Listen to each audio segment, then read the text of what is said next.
Career ছেড়ে রাজনীতি, কোয়েলকে ঘিরে বিতর্কে তোলপাড়। হঠাৎই নিজের জমজমাট ফিল্মি ক্যারিয়ার ছেড়ে দিয়ে কেন রাজনৈতিক দলে যোগ দিলেন? দর্শকরা কি সত্যি ক্ষুব্ধ? সোশ্যাল মিডিয়ায় কি চলছে হুমকি আর কটাক্ষ? রাজ্যসভা নির্বাচন ঘিরে বড় চমক, মমতা বন্দ্যোপাধ্যায়ের দল তৃণমূল কংগ্রেস রাজ্যসভার প্রার্থী হিসেবে বেছে নিয়েছে টলিউডের জনপ্রিয় অভিনেত্রী কোয়েল মল্লিককে। খবর প্রকাশ্যে আসতেই সোশ্যাল মিডিয়ায় ঝড় বয়ে যায়।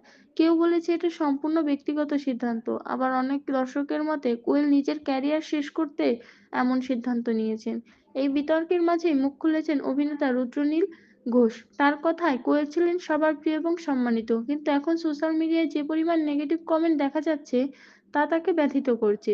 রুদ্রনীল বলেন, ঈশ্বর কোয়েলকে সব দিয়েছেন, মানুষের ভালোবাসা শ্রদ্ধা সবই তিনি পেয়েছেন, তাহলে কেন এই সিদ্ধান্ত? তার মতে কোয়েল যদি নিজের আভিজাত্য আর ব্যক্তিত্ব নিয়েই থাকতো তাহলে হয়তো এমন বিতর্ক তৈরি হতো না।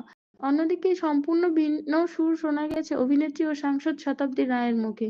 তিনি বলেন, কোয়েল খুব ভালো মেয়ে এবং সিরিয়াস মেয়ে, যে কোনো কাজ সিরিয়াসলি করলে ফল পাওয়া যায়। আমার বিশ্বাস এই ক্ষেত্রেও সফল হবে। প্রসঙ্গত, স্বার্থপর এবং নিতিন মাসি ছবিতে অভিনয় করে দর্শকদের মুগ্ধ করেছিলেন কোয়েল।